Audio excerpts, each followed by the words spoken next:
ओम शांति।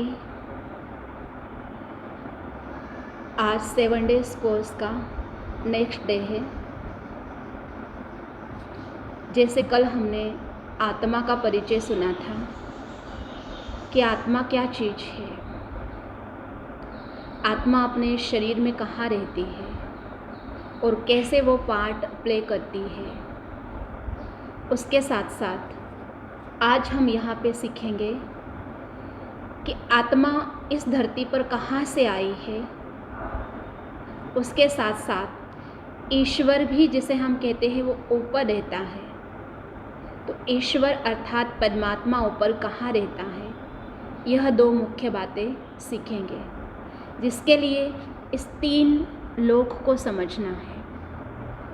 और आज के लेसन का नाम है परमात्मा परमधाम निवासी है।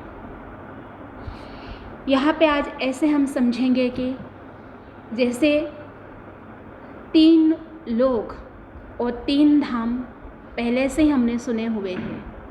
3 धाम कौन कौन से हैं? तो जो आज तक हमने सुने थे वो 3 धाम अर्थात पाताल, धरती और आकाश, इन तीनों को हम 3 धाम समझते हैं। पर ईश्वर जिसने ये दुनिया बनाई है, संपूर्ण सृष्टि का निर्माण किया है, पूरे ब्रह्मांड का निर्माण किया है, उस ईश्वर ने आकर के बताए कि 3 धाम जरूर है, परंतु वो 3 धाम इस प्रकार से है। पहले हम ऐसे समझते थे, इस एक में ही 3 धाम बना देते थे। जैसे पाताल अलग है, धरती अलग है और आसमान अलग है, ऐसे हम समझते थे। लेकिन ईश्वर ने कहा कि ऐसे 3 धाम नहीं होते। 3 धाम एक्चुअली इस प्रकार से है, मतलब पाताल, धरती और आकाश, इन तीनों को मिलाकर के सिर्फ एक ही धाम बनता है। और इस एक धाम का मुख्य है यह धरती, पृथ्वी। तो यहाँ पे ऐसे बताया है कि इस धरती पर जो जीवन है, इसी को ही नाम दिया है साकार मनुष्य लोक। ये पहला धाम है। पाताल, धरती और आकाश, इन तीनों को मिला करके एक धाम बनता है। इस धाम का नाम है साकार मनुष्य लोक। तो साकार मनुष्य लोक अर्थात यहाँ का कारोबार किस प्रकार से है, इस धरती का कारोबार ऐसे कहा जाता है कि धरती पर आत्मा आती है तो सबसे पहले वो शरीर का आधार लेती है। 5 तत्व के बने हुए इस शरीर का आधार लेती है। और जैसे जन्म होता है तो जन्म होने के बाद जीवन भर व्यक्ति को 3 चीज़ों की ज़रूरत होती है। वो है रोटी, कपड़ा और मकान। इन तीनों चीज़ों को प्राप्त करते करते पूरा जीवन हमारा पूर्ण हो जाता है।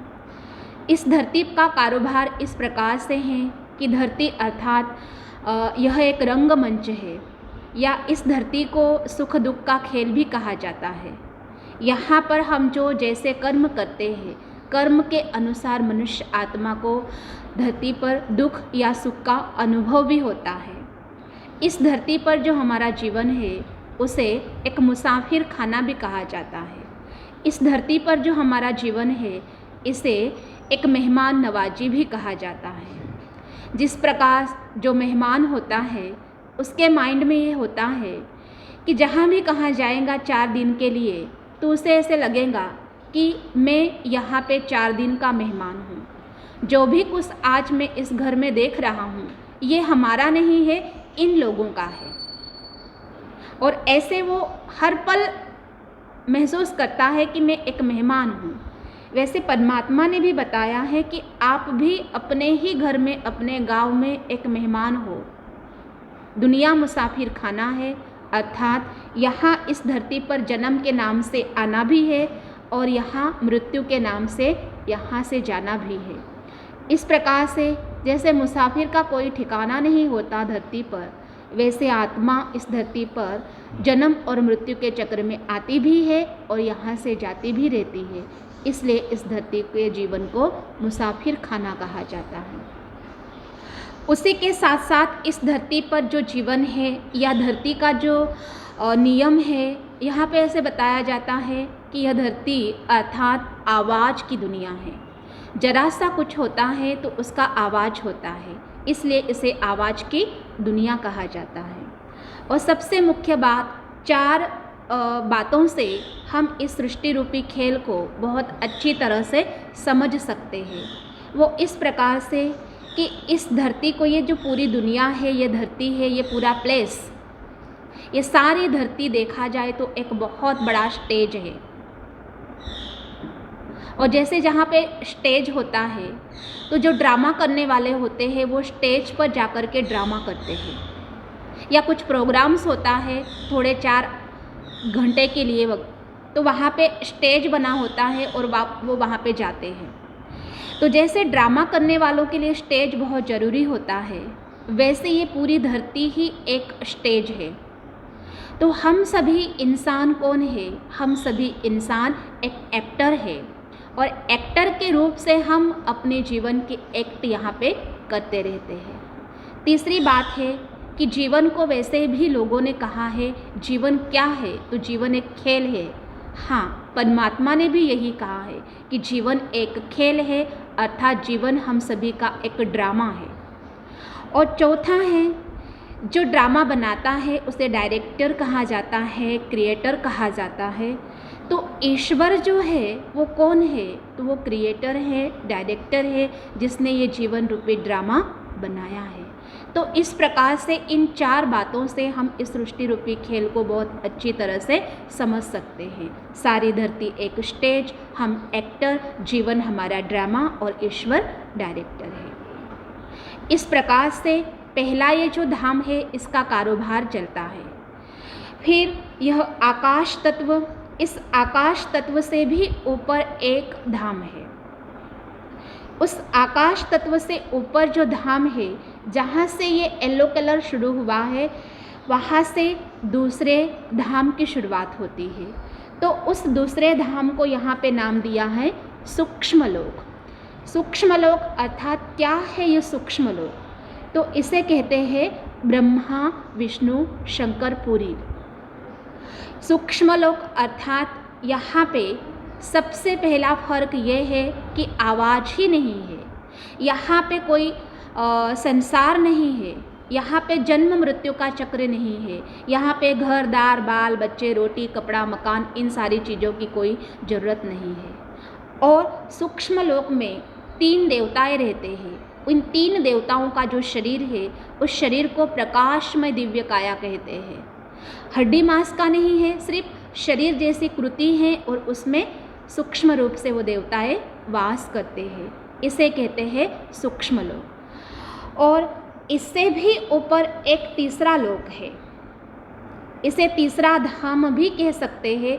ये तीसरा लोक है, जहाँ से रेड कलर की शुरुआत होती है, वहाँ से तीसरे धाम की शुरुआत होती है। और उस तीसरे धाम का मुख्य सेंटर पॉइंट ये है। तो यहाँ पे जो हम देख रहे हैं डॉट डॉट डॉट, ये क्या है? ये डॉट अर्थात बिंदु स्वरूप के रूप से, एक स्टार रूप के रूप से हम सभी वर्ड की आत्माएं हैं।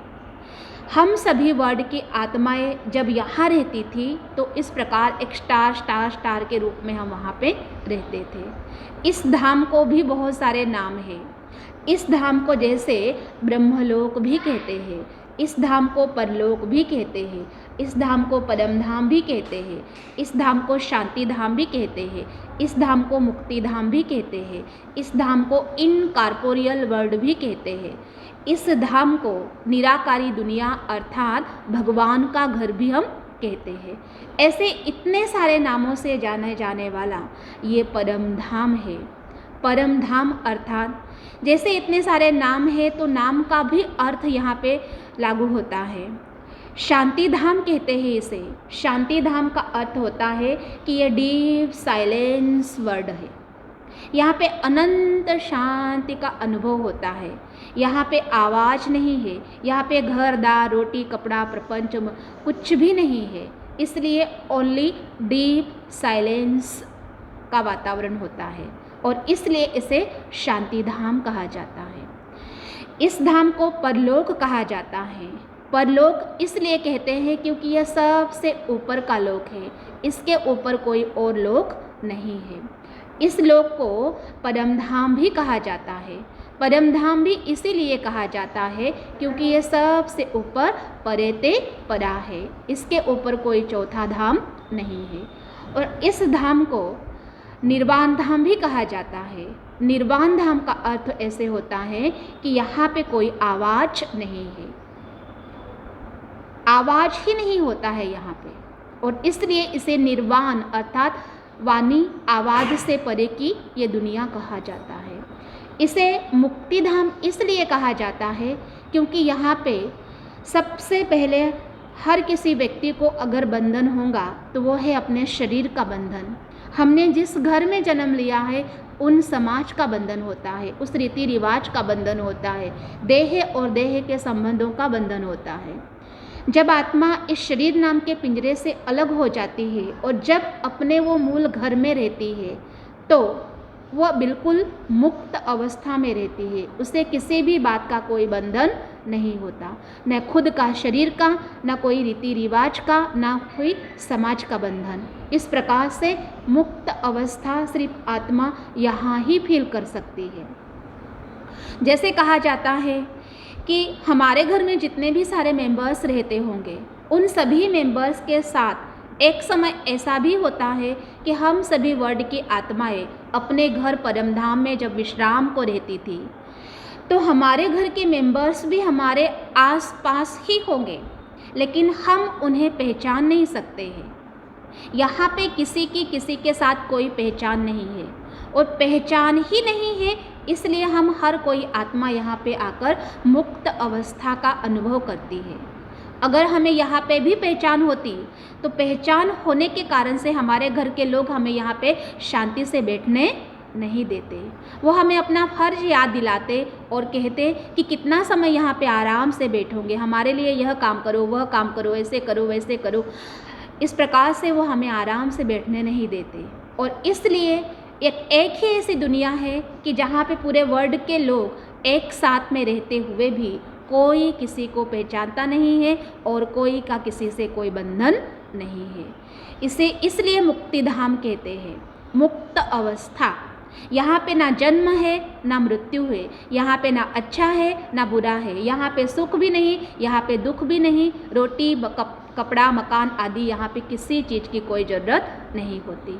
इसलिए कोई ऐसे मोक्ष मार्गीय होते हैं या कई ऐसे बहुत सारे लोग होते हैं जिनकी ये इच्छा होती है कि वो ईश्वर से कहते हैं, हे ईश्वर हमें ऐसी जगह पर भेजो जहाँ पे हमें मोक्ष मिले, ये जन्म भी ना हो, ये मृत्यु भी ना हो, ये सुख ना और ये दुख भी ना हो, ऐसी जगह पर हमें ले चलो। अर्थात वो यहाँ पर आने की बात करते हैं क्योंकि ये कुछ समय के लिए आत्मा यहाँ पे विश्राम को पाती है, इसलिए इसे मुक्ति धाम कहा जाता है। और सबसे मुख्य बात यहाँ पे ये है कि ये भगवान का घर है। हम जिस ईश्वर को कहते हैं कि ईश्वर ऊपर रहता है, तो वो ऊपर कहाँ रहता है? वो ऊपर इस परम धाम में रहता है। इसलिए ये डॉट डॉट डॉट के ऊपर सबसे ऊपर जो दिखाया है वो ईश्वर का प्रतीक दिखाया है कि स्वयं ईश्वर परमात्मा जो है वो प्रभु स्वयं यहाँ पे रहता, उनका भी यह असली घर है। ये ऊपर का ईश्वर का प्रतीक बताया है और नीचे ये सब दिखाए हैं, ये सब हम ऑल वर्ल्ड की आत्माओं की निशानी दिखाई है। तो यहाँ पे हमें एक बात ये सीखनी है कि जब हम इस परलोक में रहते थे, इस परमधाम में रहते थे, तो हम भगवान के कितने पास में रहते थे। जैसे घर में माँ बाप और बच्चे रहते हैं, ठीक उसी प्रकार से हम इस परमधाम में ईश्वर के इतने अधिक पास में रहते थे। क्यों पास में रहते थे? क्योंकि ईश्वर ही हमारे आत्मा का सच्चा सच्चा माता पिता है। इसलिए हम उस पिता के साथ में यहाँ पे इतने पास में अपने असली घर में रहते थे।